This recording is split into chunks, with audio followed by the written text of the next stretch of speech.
যোধপুর রাজস্থানের দ্বিতীয় বৃহত্তম শহর। রাঠোর বংশের রাজপুত রাও যোধা 1459 সালে যোধপুর শহরটি প্রতিষ্ঠা করেন। এই যোধপুর শহরটি সান সিটি অফ ইন্ডিয়া এবং ব্লু সিটি অফ ইন্ডিয়া এই দুই নামে পরিচিত। সান সিটি বলার কারণ হলো বছরে 365 দিনই এই শহরে সূর্যের দেখা পাওয়া যায়, অর্থাৎ রোদ ঝলমলে দিন থাকে। আর ব্লু সিটি বলা হয় কারণ এই শহরের বেশিরভাগ ঘরবাড়ি নীল রং করা। বলা হয় গরমের হাত থেকে রক্ষা পাওয়ার জন্য, ঘরকে ঠান্ডা রাখার জন্য এই নীল রং করা হতো। আজকের গোটা একটি দিনে আমরা ঘুরে দেখব যোধপুরের বিখ্যাত মেহরানগড় ফোর্ট, উমেদ ভবন প্যালেস, জসবন্ত থাডা এবং যোধপুর শহরের অন্যান্য বিখ্যাত ভ্রমণস্থলগুলি। তার সাথেই পরিচিত হব এখানকার কালচারের সাথে, আর টেস্ট করব যোধপুর শহরের বিখ্যাত দোকানের চাট। এছাড়াও যোধপুরে আমরা কোন হোটেলে থাকলাম, থাকা খাওয়া ঘোরাফেরা খরচ সহ সমস্ত তথ্য তো রয়েইছে। চলুন তাহলে ঘুরে দেখা যাক যোধপুর।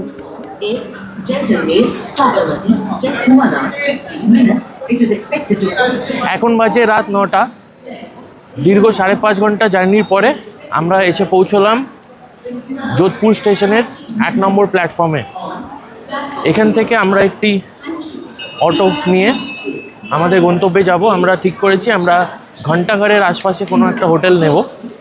তো এখন আমরা বাইরে বেরিয়ে একটা অটো ঠিক করব।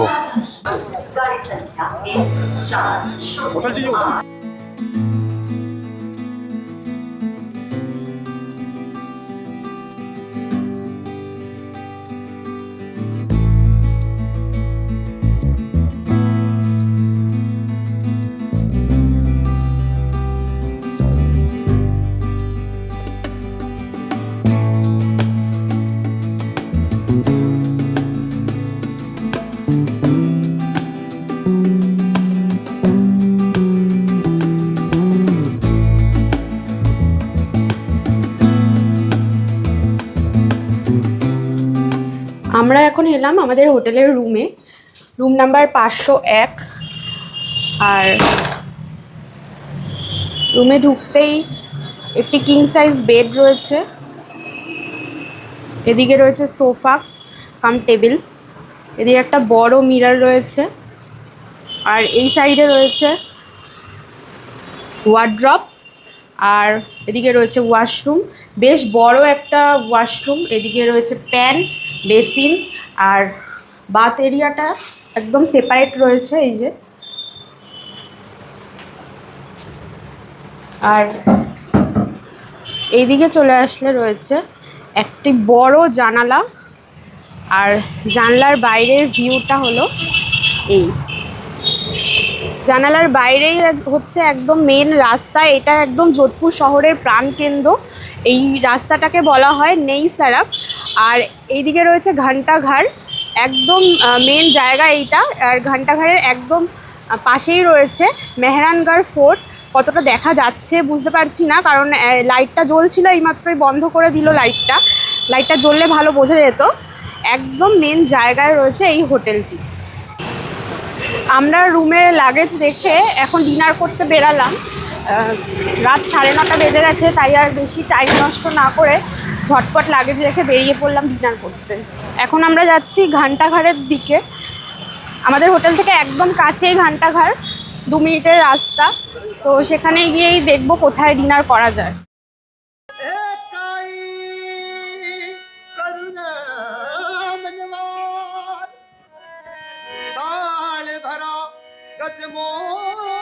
আমরা এখন রয়েছি ঘণ্টাঘরের একদম সামনে। এই যে সামনে দেখতে পাচ্ছেন ঘণ্টাঘর, এটাই হচ্ছে মেন মার্কেট এরিয়া। এখানেও কিন্তু অনেক দোকানপাট আশেপাশে, কিন্তু এখন রাত হয়ে গেছে বলে প্রায় সমস্ত দোকানই বন্ধ হয়ে গেছে। এই যে সব দোকানপাট কিন্তু এখন বন্ধ হয়ে গেছে। এই হচ্ছে ঘণ্টাঘর, ঘণ্টাঘরের একদম সামনেই দাঁড়িয়ে রয়েছে। এখানে আশেপাশে কিন্তু অনেক দোকান রয়েছে। এখন যেহেতু রাত 9:30 বেজে গেছে, তাই জন্য কিন্তু সমস্ত দোকানই বন্ধ। सोनेरी धरती जठे हर चादी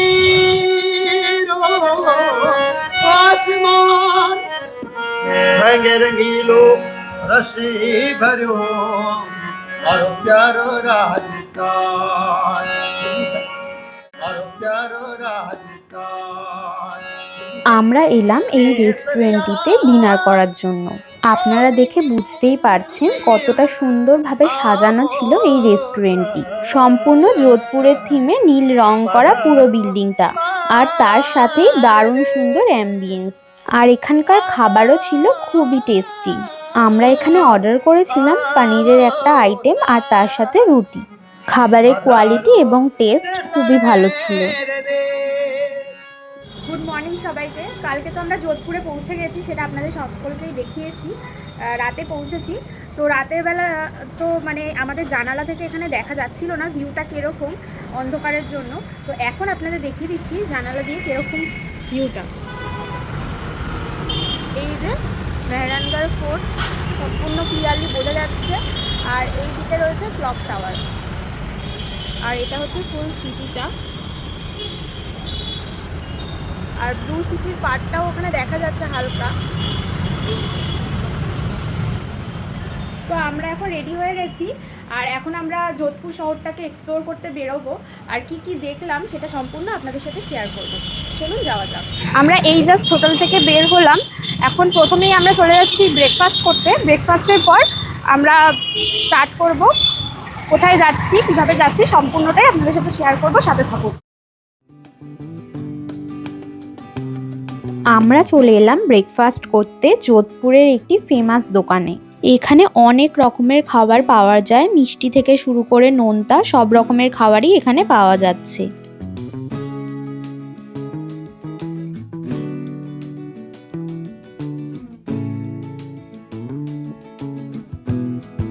আমরা এখান থেকে ব্রেকফাস্ট সেরে একটি অটো বুক করে নিলাম আজকে সম্পূর্ণ দিনের জন্য। এই অটোটি করেই আজকে সারা দিন আমরা যোধপুর শহরের বিভিন্ন স্পটগুলি ঘুরে দেখব। আমরা এখন অটো করে চলে এসেছি মেহরানগড় ফোর্টে, আর এইটা হচ্ছে ফোর্টের একদম এন্ট্রেন্সটা। এখান থেকে ভিউটা এরকম। ফোর্টটা বিশাল বড়। এখানে সিকিউরিটি চেক করে তারপরে এখান থেকে এন্টার করতে হবে। সিকিউরিটি চেক সেরে আমরা এন্টার করলাম ফোর্টের ভেতরে। আর ফোর্টের ভেতরে ঢুকতেই প্রথমেই আমাদের টিকিট কেটে নিতে হলো। টিকিট নিল পার হেড 200 টাকা করে। আর আপনারা চাইলে এখান থেকে গাইডও নিতে পারেন। গাইডের জন্য 500 টাকা 4 জন অবধি। তাই আমরা সাজেস্ট করব যে আপনারা লিফটে করে সোজা ওপরে উঠে যাবেন এবং দেখতে দেখতে নিচের দিকে নামবেন। আমরাও সেরকমভাবেই প্রথমেই লিফটে করে সোজা উঠে গেলাম ফোর্টের টপে। এখান থেকে গোটা শহরটি খুব সুন্দরভাবে দেখা যাচ্ছিল। আর এখানে বিভিন্ন রকমের তোপ রাখা রয়েছে। যুদ্ধের সময় এই তোপগুলি ব্যবহৃত হতো, এখান থেকে এগুলি চালানো হতো। রাঠোর বংশের রাজপুত রাজা রাও যোধা 1459 সালে যোধপুর শহরের প্রতিষ্ঠা করেন এবং এই মেহরানগড় ফোর্ট তৈরি করেন।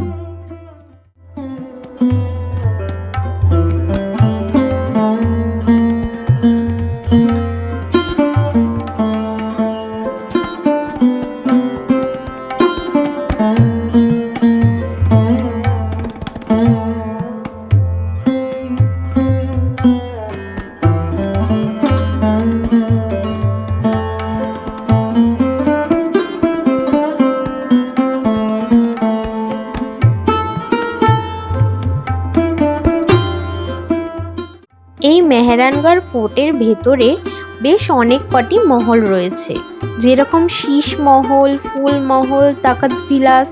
আমরা একে একে সবকটি মহল খুব ভালোভাবে ঘুরে দেখলাম। মহলগুলির প্রতিটি জায়গা খুব সুন্দরভাবে সাজানো এবং তৎকালীন যুগের ব্যবহৃত বিভিন্ন জিনিসপত্র রয়েছে।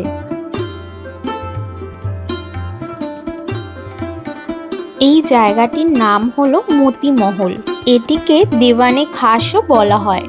এখানে রাজা তার পরামর্শদাতাদের সাথে বসে বিভিন্ন গুরুত্বপূর্ণ সিদ্ধান্তে আলোচনা করতেন এবং সেই সিদ্ধান্তে কিন্তু রানীরাও অংশগ্রহণ করতেন। ওপরে যে দেখা যাচ্ছে ছোট ছোট জানলার মতো জায়গাগুলি, সেখান থেকে রানীরা অংশগ্রহণ করতেন। আর এখান থেকে বেরিয়েই এই জায়গাটি রয়েছে, এই জায়গাটিকে বলা হয় হোলি চক। অসাধারণ সুন্দর কারুকাজ, যতই দেখছি ততই যেন মুগ্ধ হয়ে যাচ্ছি আমরা। এখানে ফোর্টের ভেতরেই ক্রাফট বাজার বলে একটি মার্কেট রয়েছে। এখানে যোধপুরের বিশেষ বিশেষ শিল্পের বিভিন্ন রকম জিনিসপত্র বিক্রি হচ্ছে। এখান থেকে আপনারা চাইলে নিজেদের জন্য এবং বাড়ির জন্য জিনিসপত্র কিনতে পারেন।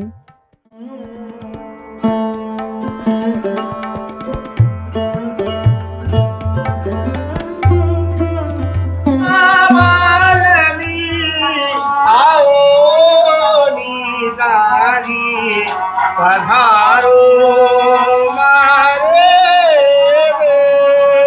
देशगारी हीरादारिया वालमी आओ गारी पधारो मारे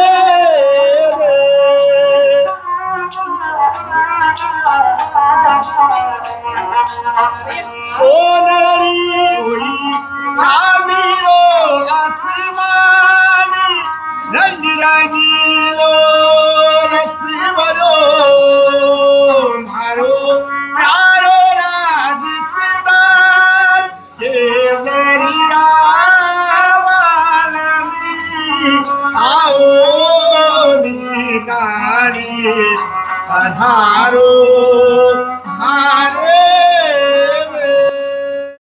মেহরানগড় ফোর্ট ঘুরে দেখার পর আমরা আবারও অটো করে সোজা চলে এলাম যশবন্ত থারাতে।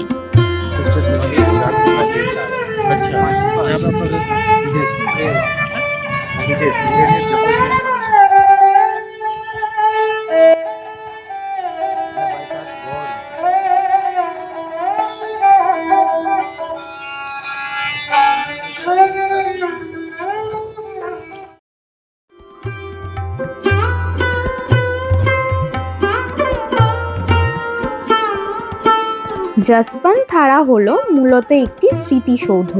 এটি মেহরানগড় ফোর্ট থেকে সামান্য দূরত্বেই অবস্থিত। 1899 সাল থেকে এই স্মৃতিসৌধ নির্মাণের কাজ শুরু হয়েছিল এবং 1906 সালে এটি শেষ হয়েছিল। মহারাজা সর্দার সিং তার পিতার মৃত্যুর পর তার স্মৃতির উদ্দেশ্যে এই স্মৃতিসৌধটি নির্মাণ করেছিলেন। তার পিতা ছিলেন মহারাজা যশবন্ত সিং দ্বিতীয়। এই স্মৃতিসৌধটি মকরানা মার্বেল পাথর দিয়ে নির্মিত। আর এই মার্বেল পাথরের বিশেষত্ব হলো এই পাথরের ওপর রোদ পড়লে এপার থেকে ওপার দেখা যায়।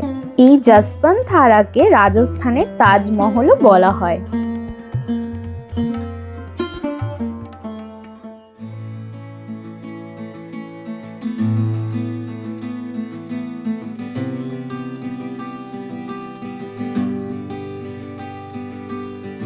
আমরা কাছাকাছি একটি রেস্টুরেন্ট থেকে দুপুরের খাওয়া দাওয়া সেরে আবারও অটো করে সোজা বেরিয়ে পড়লাম উমেদ ভবন যাওয়ার উদ্দেশ্যে।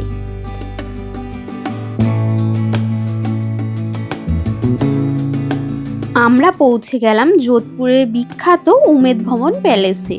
মহারাজা উমেদ সিংজি 1929 সালে এই উমেদ ভবন প্যালেস নির্মাণ শুরু করেছিলেন এবং 1943 সালে এর নির্মাণ কার্য সম্পন্ন হয়েছিল।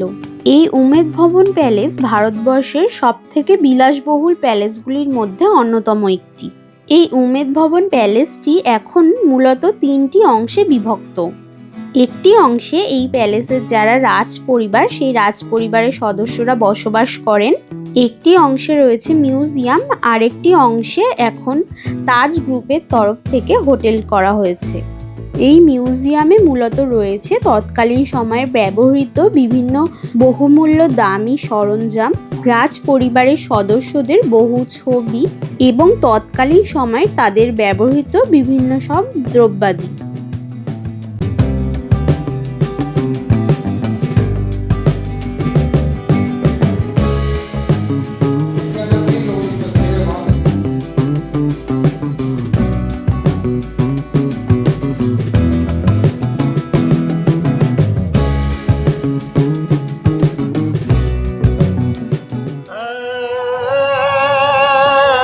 উমেদ ভবন প্যালেস দেখার পর আমরা চলে এলাম যোধপুরের খুবই বিখ্যাত একটি জায়গা নভচকে। এখানকার সব বাড়িগুলি নীল রং করা। বলা হয় এখানে আগে মূলত সব ব্রাহ্মণেরা বসবাস করতেন এবং তারা তাদের বাড়িঘরগুলিকে নীল রঙের রং করতেন। কেউ কেউ বলেন যে তারা নিজেদেরকে সকলের থেকে আলাদা রাখার জন্য নিজেদের বাড়িঘরগুলিকে নীল রঙের রং করতেন। আবার কেউ বলেন যে প্রচণ্ড গরমের হাত থেকে রক্ষা পাওয়ার জন্য তাদের বাড়িঘরগুলিকে নীল রঙের রং করতেন। আমরা এখন চলে এসেছি যোধপুরের অন্যতম একটি জায়গায়। আমরা সকলেই জানি যোধপুর নামটার সাথে ব্লু সিটি এই কথাটা ওতপ্রোতভাবে জড়িত। যোধপুর মানেই আমরা সকলেই জানি ব্লু সিটি। তো সেই ব্লু সিটিতে এখন চলে এসেছি আমরা। ব্লু সিটিতেই এখন রয়েছে। আর এই আমার পিছনে যে জায়গাটি রয়েছে ব্লু সিটির খুবই ফেমাস একটি জায়গা, আপনারা দেখতেই পাচ্ছেন।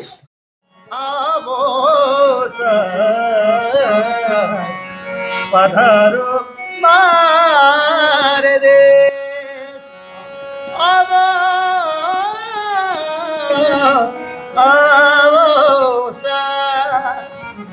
পধারো চেসড়ের দে। ব্লু সিটি ঘুরে দেখার পর আমরা চলে এলাম তুর্জিকা ঝাড়রাতে। এটি একটি বাউরি বা সিঁড়িওয়ালা কুয়ো। এটিকে একটি বাউরি বা কুয়ো বলা হচ্ছে, তবে এটা বেশ বড় জায়গা জুড়ে রয়েছে। মোটেই এটা ছোট নয়, বেশ বড় একটা পুকুরের সমান। 1740-এর দশকে মহারাজা অভয় সিং এর রানী মহারানী তুর্জি এই বাউরিটি নির্মাণ করেন এবং তার নাম অনুসারে এই বাউরিটির নাম রাখা হয় তুর্জিকা ঝালরা।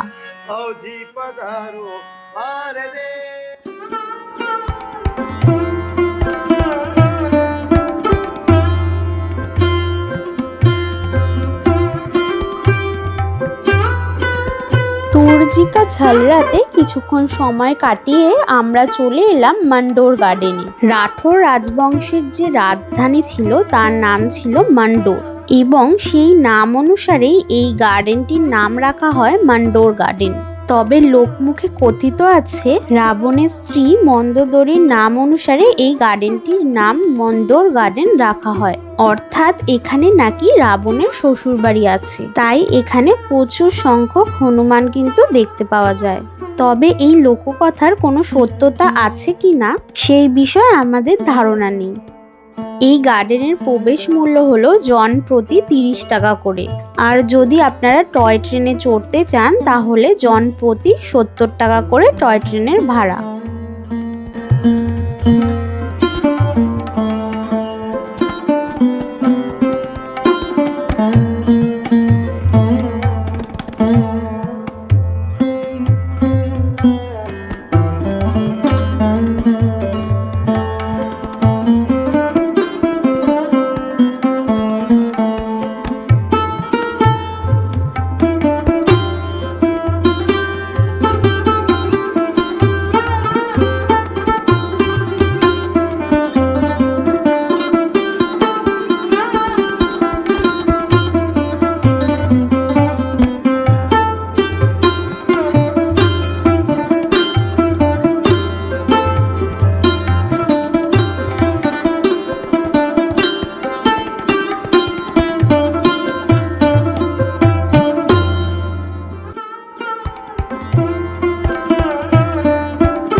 আমরা টয় ট্রেনে করে পুরো গার্ডেনটা ঘুরে দেখলাম এবং একটি নির্দিষ্ট স্থানে 15 মিনিটের জন্য আমাদেরকে নামিয়ে দেওয়া হলো ট্রেন থেকে। আমরা কিছুক্ষণ সেই জায়গাটি ঘুরে দেখলাম এবং সময় কাটিয়ে নিম্বু পানি খেয়ে আবারও টয় ট্রেনে করে ফিরে এলাম।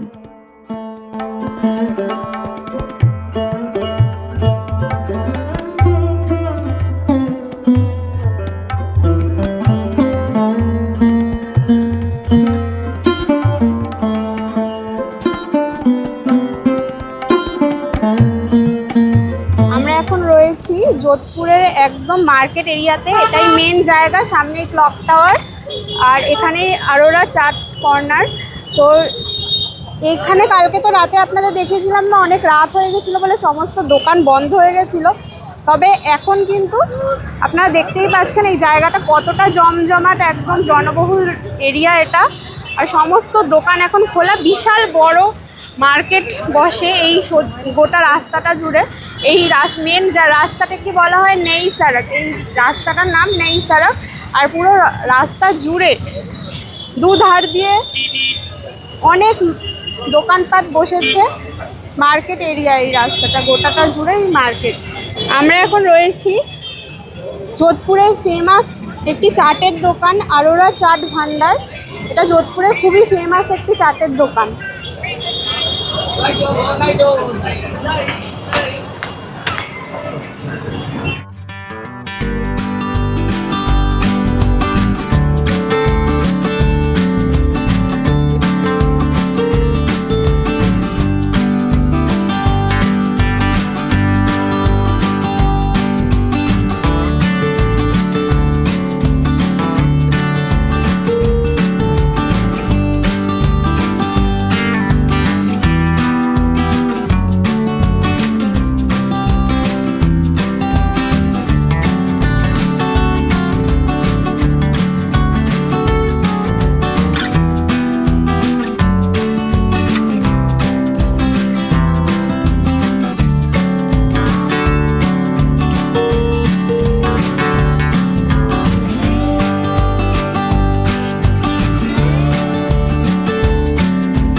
আমরা এখানে ট্রাই করেছিলাম 2 রকমের চাট এবং দুটোর টেস্টই ছিল অসাধারণ।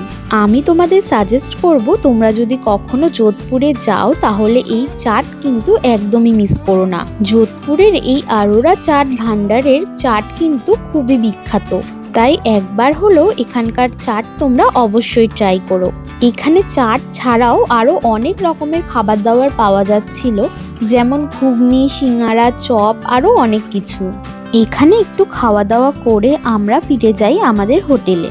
আজকে রাতটা আমরা যোধপুরেই কাটাবো এবং আগামীকাল সকাল সকাল আমরা বেরিয়ে পড়ব আজমের শরীফ এবং পুষ্কর যাওয়ার উদ্দেশ্যে, এবং সম্পূর্ণ অভিজ্ঞতা তোমাদের সাথে শেয়ার করব আগামী পর্বে। ভালো থাকবেন, সুস্থ থাকবেন।